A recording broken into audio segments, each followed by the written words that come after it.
la chambre. Alors, qui es-tu?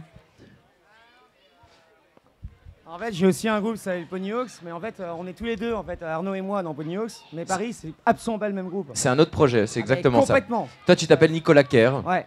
Donc, tu es chanteur. Alors, directement, j'ai senti une sorte de fatalisme dans cette musique.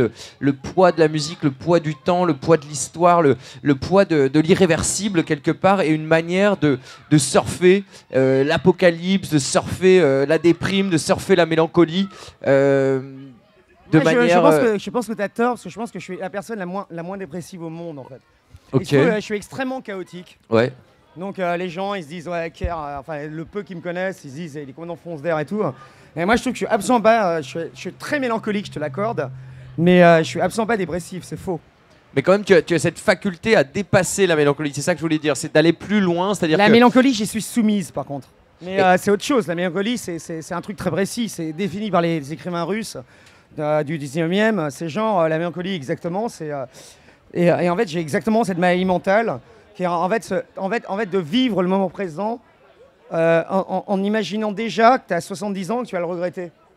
C'est comme si. En fait, à chaque fois que je vis quelque chose, je me dis, rappelle-toi, tu étais face à l'église, sur la place Ménilmontant, tu étais encore jeune, c'était magnifique. C'est ça la mélancolie, en fait. Chaque moment que tu avalises, en fait, est déjà. C'est comme tu le voyais au filtre du vieil homme que tu seras. Mais c'est complètement autre chose. Par ailleurs, tu as une forme de dépassement de la mort. Quelque part, la mort, c'est intégré. La mort, j'y crois pas. Ouais, c'est ça, c'est intégré. Ouais, je sais pas. Et tu serais prêt à te battre pour défendre tes idées jusqu'à la mort? Est-ce que tu serais prêt à mettre ton corps pour... Ça dépend quelles sont ces idées, parce que les idées, c'est très étrange. Enfin, tu vois, je me méfie aussi de mon idéologie. Hein. Par contre, je me battrais pour des trucs très clairs que je vois comme particulièrement injustes. En 6 lettres en motus, un motus en 6 lettres, ça serait liberté, motus, non, liberté. Motus, moi j'adore. Mais j'adore Thierry Beccaro parce que je me sens très proche de lui en fait. Mais est-ce que tu serais prêt à mourir pour ce mot en 6 lettres qu'est la liberté? Je serais très proche de Thierry Beccaro. C'est-à-dire, je pourrais en effet présenter Motus. Mais je ne crois pas qu'il soit prêt à mourir pour Motus. Est-ce que tu es prêt à mourir pour la liberté, Je Nicolas? serais extrêmement prêt à mourir pour Motus. Pour la liberté, je sais pas trop en fait. Je sais pas ce que c'est la liberté vraiment. Qui serait prêt à mourir pour la liberté ici? Quelqu'un? Toi? Alors ça veut dire quoi mourir pour la liberté? T'as quel âge? Comment tu t'appelles? J'ai 11 ans. Tu t'appelles comment? Brice. Bon Brice, pourquoi tu serais prêt à mourir? Qu'est-ce que ça veut dire pour toi, prêt à mourir? Mourir. Mais pourquoi? Pour être libre. Alléluia, Brothers and Sisters. Brice vient de nous donner la voix. Nicolas, garde ce micro, je continue à te parler parce qu'on a plusieurs questions qui sont destinées particulièrement aux musiciens. Donc la première question, on l'a évoquée. Est-ce que tu serais prêt à mourir pour Motus? Tu as dit que oui, évidemment. Et éventuellement en 6 lettres pour la liberté. Où est passé Nicolas? Il a disparu. Non, il a un micro Nicolas.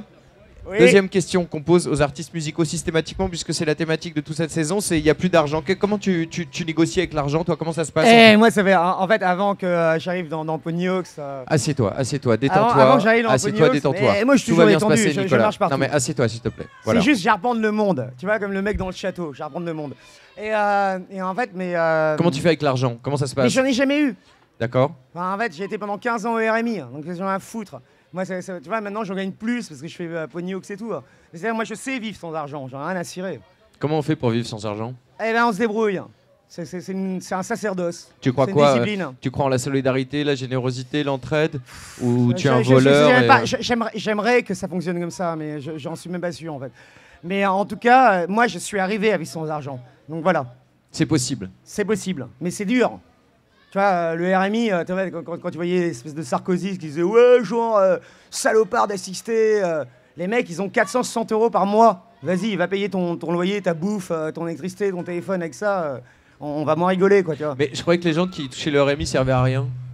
Ah bah, peut-être qu'ils servent à rien, mais c'est très beau de servir à rien. Moi, je trouve que ça fait partie aussi de l'humanité. Dieu merci. Si on devait tout le temps servir à quelque chose, ce serait juste déprimant. C'est limite le deuxième Alléluia dans cette émission, Brothers and Sisters, quand même. Merci, on applaudit à nouveau Paris, a.k.a. Nicolas Kerr, et présente ton groupe. Merci Xavier. Présente ton groupe, il y a qui d'autre? Il y a toi, Nicolas Kerr, et... Bah c'est nous trois, en fait il y a un autre guitariste aussi, mais il est pas là, il est en train de se branler. Comment il s'appelle ton guitariste? Parce qu'il faut le présenter. Maxime.